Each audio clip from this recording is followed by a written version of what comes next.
Vínculos de sombras. El pacto, la culpa y el espejo de la fe primero. El susurro en el limbo. La lluvia aquella noche no era una simple tormenta. Era un muro de agua que borraba los límites entre el asfalto y el cielo. El chirrido de los neumáticos contra el pavimento mojado y el impacto sordo que siguió fueron el preludio de un silencio que duraría 8 meses.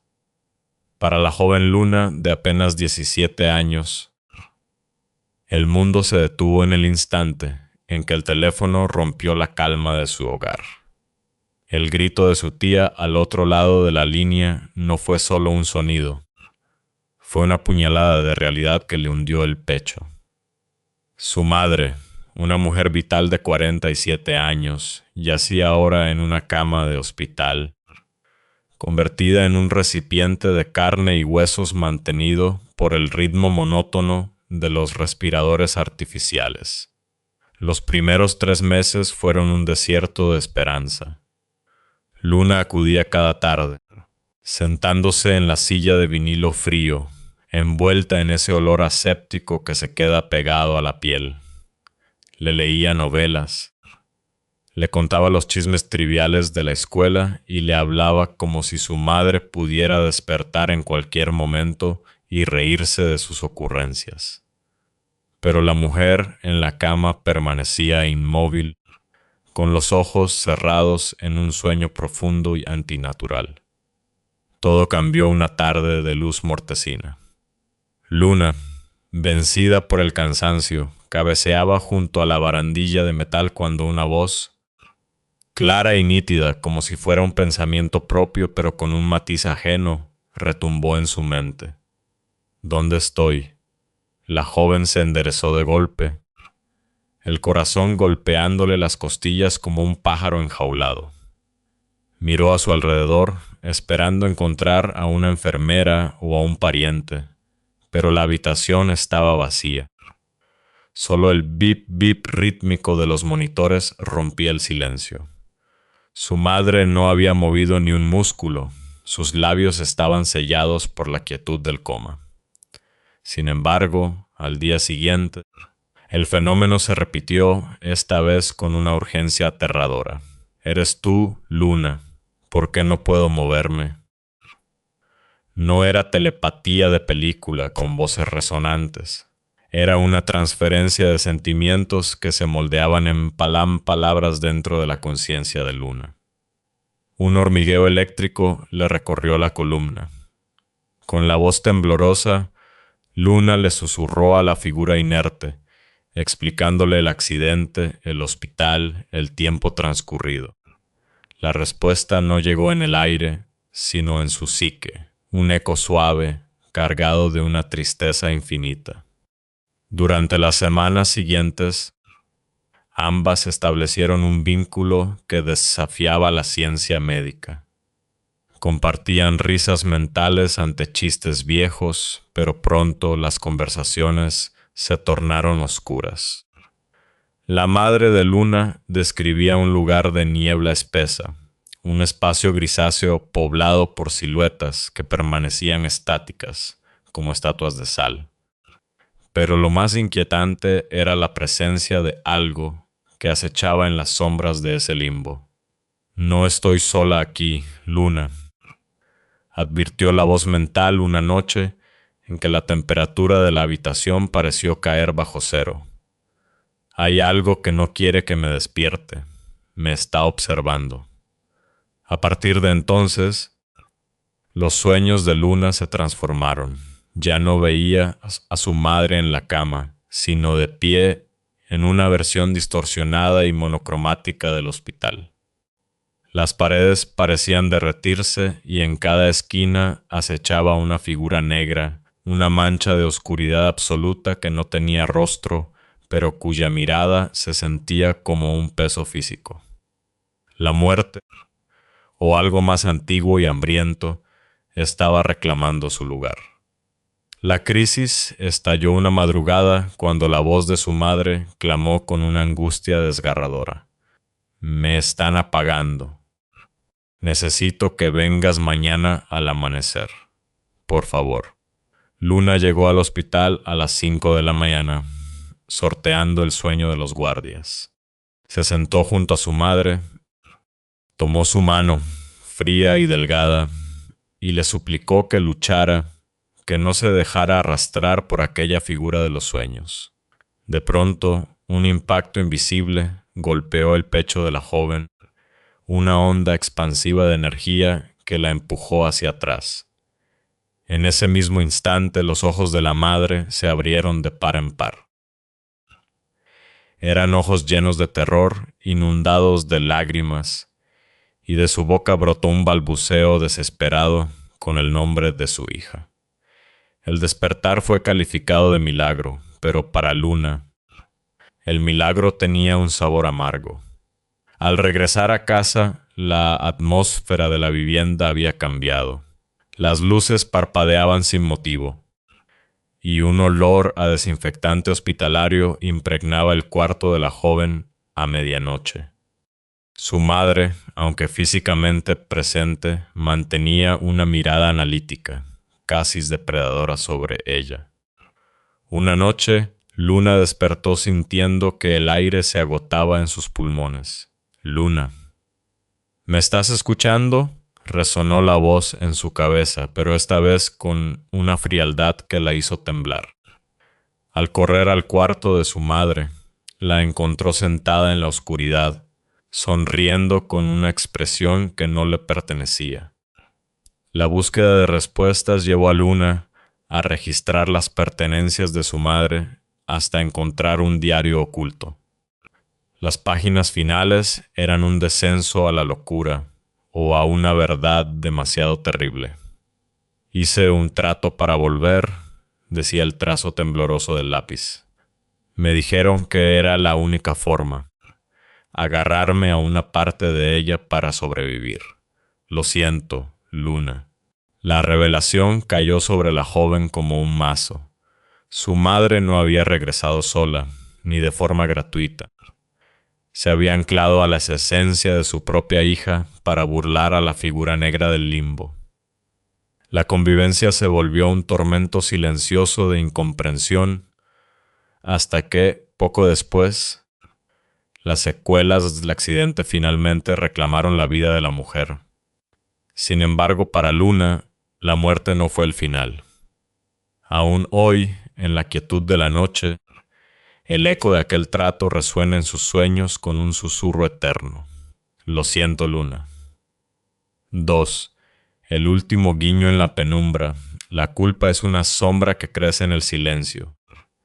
Y para la joven que llamaremos Elena, esa sombra se proyectaba sobre la memoria de su tío más querido. Él no era solo un pariente, era el faro de su existencia, la pieza que mantenía unida la estructura de su familia. Cuando un paro cardíaco lo postró en una cama de hospital, el mundo de Elena se resquebrajó. A los 18 años, la negación es un escudo poderoso.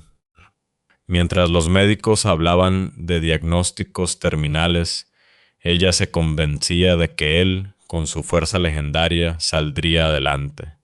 Pero llegó el día inevitable. La familia, en procesión fúnebre de seres vivos, se alineó para la despedida final.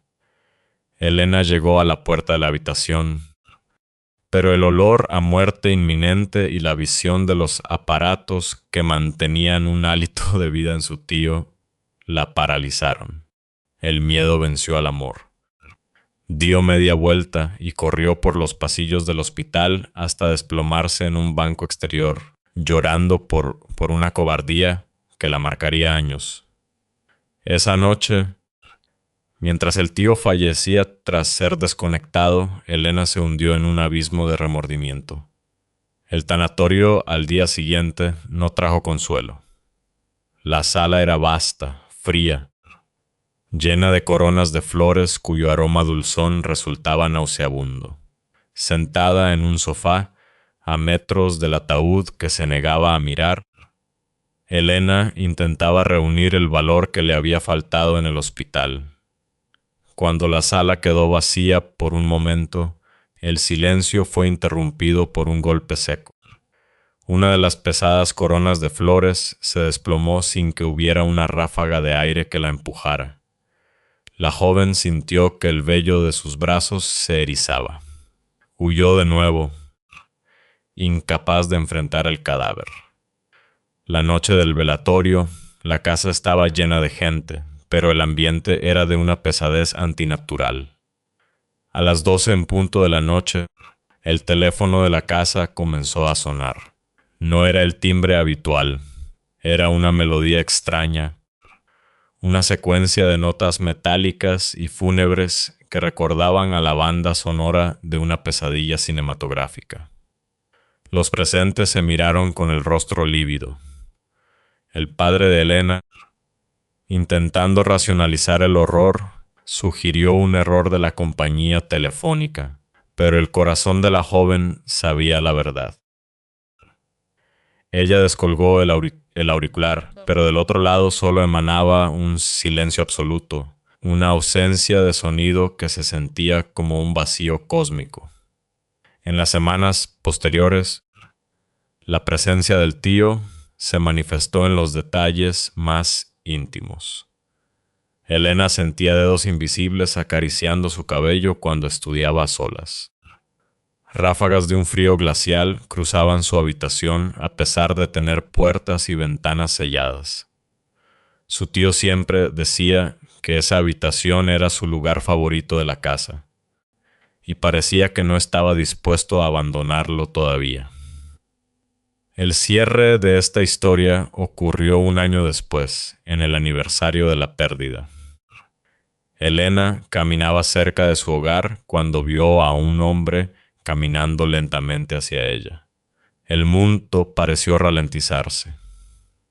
El hombre iba vestido con una pulcritud que le resultaba familiar. Su porte, su forma de caminar, todo gritaba la identidad de su tío. Al cruzarse, el hombre la miró fijamente y, con una chispa de picardía que solo él poseía, le guiñó un ojo. Elena sintió un pinchazo de dolor y alegría en el pecho tan intenso que creyó que su propio corazón se detendría. Se giró de inmediato, con las lágrimas desbordadas, y tocó la espalda del hombre para abrazarlo, para pedirle perdón por no haber entrado en aquella habitación de hospital. Pero cuando el individuo se dio la vuelta, el rostro del tío se había desvanecido. Era un desconocido total que la miró con desconcierto. Elena pidió disculpas, pero en su interior la tormenta de culpa se disipó. El aire frío desapareció de su cuarto y las caricias en su cabello cesaron. Aquel guiño en la calle fue la despedida que no pudo ocurrir entre paredes de hospital. Fue el perdón otorgado desde el otro lado, transformando el terror en una sonrisa melancólica que la acompañaría por el resto de su vida. 3. El reflejo que sonríe en el seminario. La fe no es solo una búsqueda de luz. A veces es un descenso a las profundidades de lo que no puede ser explicado. Matías, un joven que buscaba su destino en el sacerdocio, dio esta lección de la manera más cruda durante su segundo año en un antiguo seminario de muros de piedra y pasillos que devoraban el sonido. El edificio era una reliquia detenida en el tiempo. La mayoría de sus estancias eran hermosas en su austeridad, pero existía un ala clausurada, donde se encontraba una capilla vieja que nadie se atrevía a mencionar. Se decía que un incidente oscuro en los años 80 había sellado sus puertas para siempre. Matías empezó a notar que el seminario tenía una voluntad propia. Los ruidos nocturnos, pasos pesados sobre la piedra cuando todos debían estar en sus celdas, eran constantes. Una madrugada, el joven despertó con la sensación opresiva de ser observado. Al abrir los ojos, vio una figura de pie junto a su cama. No se movía. Era una silueta densa que parecía absorber la poca luz de la luna. Matías parpadeó, esperando que la visión se desvaneciera, pero la entidad permaneció allí, firme, hasta que él intentó articular un grito. Lo más aterrador no fue su propia experiencia, sino la de su compañero de cuarto, Darío. Una mañana, Darío le preguntó por qué se había quedado de pie frente al espejo del baño a mitad de la noche sin responder a sus llamadas. Matías sintió un frío gélido. Él nunca se había levantado de la cama. Fue entonces cuando los espejos del seminario se convirtieron en enemigos. Matías comenzó a notar un retraso en sus reflejos. Al pasar frente a un cristal, su imagen parecía quedarse quieta una fracción de segundo más, como si tuviera conciencia propia. En una ocasión, mientras se lavaba la cara, vio en el reflejo que su propia imagen le sonreía con una malicia inhumana, mientras su rostro real permanecía serio y cansado. La curiosidad, ese pecado que los seminaristas deben domar, llevó a Matías a la biblioteca del ala clausurada. Allí, entre legajos cubiertos de polvo, encontró un diario de 1986. Pertenecía a un antiguo seminarista que describía cómo la fe empezaba a mirar lo raro desde el otro lado del vidrio. El texto terminaba con una frase que le heló la sangre. Las oraciones no alcanzan cuando lo que está detrás del espejo quiere entrar. Impulsado por una necesidad de confrontar el horror, Matías se dirigió a la capilla vieja. El ambiente allí era sepulcral. El polvo bailaba en los pocos rayos de luz que atravesaban los vitrales sucios. Al acercarse al altar, escuchó un murmullo que no procedía del aire, sino del interior de su propio cráneo. Era una voz multiforme que pronunciaba su nombre.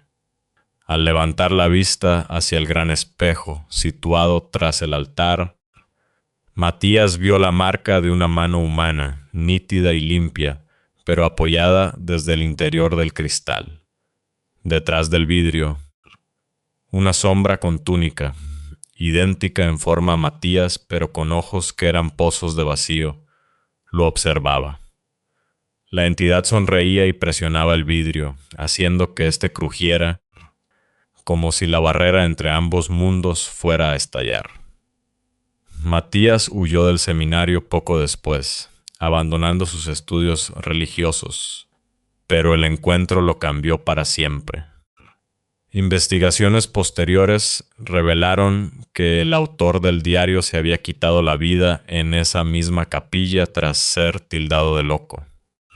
El alma del seminarista había quedado atrapada en la superficie reflectante, buscando un recipiente joven y lleno de fe para intentar volver.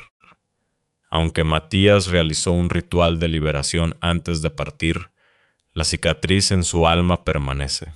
Hasta el día de hoy evita los espejos en la oscuridad.